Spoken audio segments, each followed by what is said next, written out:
To be strong, smart, and secure with your finances, you must first understand what money truly is. It is not just paper in your wallet or numbers on a screen. Money is a tool. It is an invention that changed the entire world. Before you can master your money, you must respect its history. You must know where it came from and why it was created.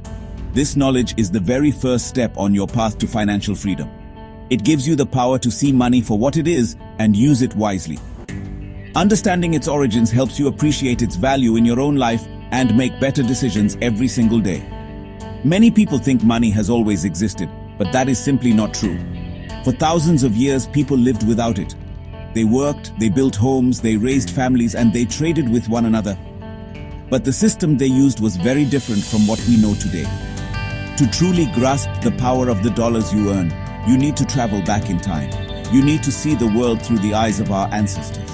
This journey into the past will show you exactly why money became one of the most important inventions in human history. It is a story of problems and solutions, of needs and innovations. This essay is your first lesson in the history of money.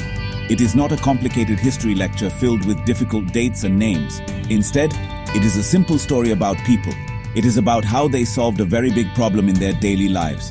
By understanding their struggles, you will gain a deeper appreciation for the convenience and power you hold in your hands every time you use a dollar bill or a credit card. So listen up. Pay close attention. This is a foundational lesson that everyone, and I mean everyone, needs to learn to become the master of their own financial destiny. The goal here is simple: to empower you with knowledge. When you know the why behind money, you become a more confident and informed person. You stop taking it for granted.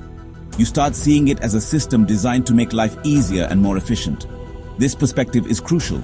It changes how you view your savings, your spending, and your investments. It is the solid ground upon which you will build your financial house. So let us begin this journey together and take that first powerful step toward understanding the very essence of money. Long before coins were minted or bills were printed, people used a system called bartering. This was the original way of doing business. Bartering is a direct trade of goods or services for other goods or services. There was no money involved at all. If you were a farmer who grew wheat and you needed wool to make clothes for your family, you had to find a shepherd. You would then agree on a fair trade. Perhaps one bag of your wheat was worth a certain amount of their wool. This was how communities survived and got the things they needed. It was a simple person-to-person transaction. Imagine living in a small village. You are a skilled potter and you make excellent clay pots. Your neighbor is a fisherman who catches fish every day. You need food for dinner and he needs a new pot to store water. So you make a deal. You give him one of your finely crafted pots and in return, he gives you enough fish to feed your family for 2 days. This is bartering in its purest form. It is a direct exchange of value. You both walk away with something you needed and no money ever changed hands. This system worked because everyone had a skill or a product that someone else could use. This system of direct trade was based on mutual need. A shoemaker could trade a new pair of shoes for a basket of vegetables from a farmer.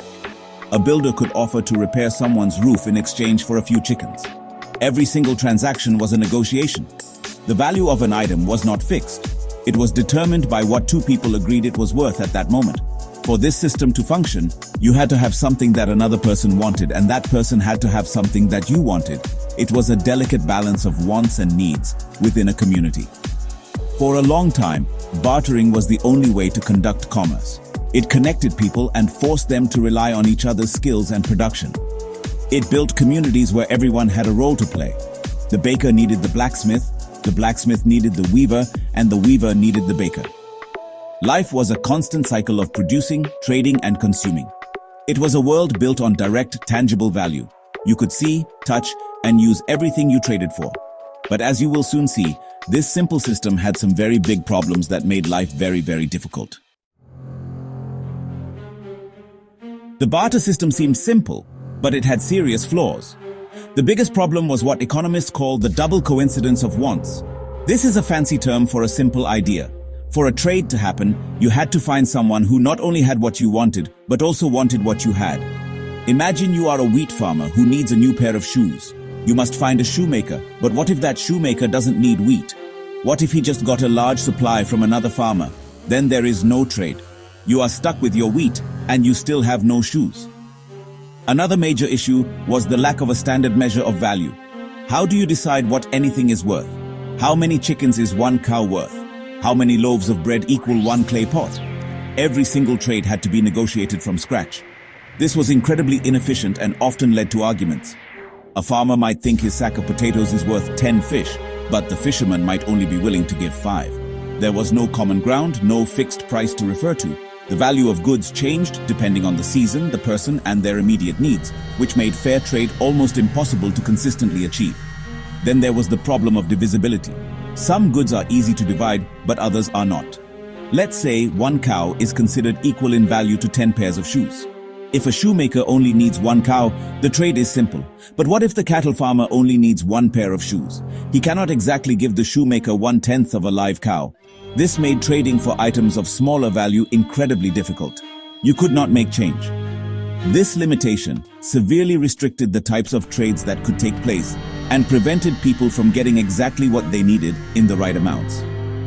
Finally, storing wealth was a huge challenge. If your wealth was tied up in goods like grain, livestock, or vegetables, it was perishable. Grain could rot, animals could get sick and die, and vegetables would spoil.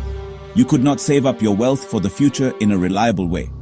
Imagine trying to save for your retirement by storing thousands of baskets of tomatoes. It is simply not practical. People needed a way to store their hard-earned value over long periods. The fundamental flaws of the barter system, the need for a double coincidence, the lack of standard value, indivisibility, and perishability made it clear that a new solution was desperately needed. The constant frustrations of bartering forced people to think differently. They needed to find a better, more efficient way to trade. The problems were clear. Finding the right person to trade with was hard. Agreeing on a fair price was a headache, and many goods were impossible to divide or save. Society could not grow and become more complex with such a clumsy system. People started looking for an intermediary, something that everyone would accept as payment, regardless of what they were selling. This was the conceptual birth of money. It was not an object yet, but an idea. An idea for a universal medium of exchange. The first step away from pure bartering was the use of commodity money. This is when a community agrees to use a specific common item as a form of currency. The item had to be something that most people found valuable, durable, and easy to carry. In different parts of the world, people used different things. They used salt, tea leaves, tobacco, seeds, and even decorative seashells. If everyone in the village agreed that salt was valuable, then a farmer could trade his wheat for salt. He could then use that salt to buy shoes from the shoemaker, who could then use it to buy fish. This was a huge improvement. The problem of the double coincidence of wants was solved. The farmer no longer needed the shoemaker to want his wheat. He just needed him to accept the salt, which he would, because he knew he could use it to trade with someone else. This commodity money also acted as a unit of account. Prices could be set in terms of salt. For example, a loaf of bread might cost 1 handful of salt, and a pair of shoes might cost 10 handfuls. This made trade much fairer and more predictable for everyone involved in the transaction. However, commodity money still had its own set of problems. Salt could get wet and dissolve, grain could still spoil, and carrying around large quantities of these items was difficult. People needed something even better, something that was durable, portable, divisible, and had a consistent value that everyone could trust. This ongoing search for the perfect medium of exchange is what ultimately led to the invention of coins made from precious metals like gold and silver. And that right there is the reason money as we know it was born. To solve the problems of barter and make our lives easier, more efficient, and more prosperous.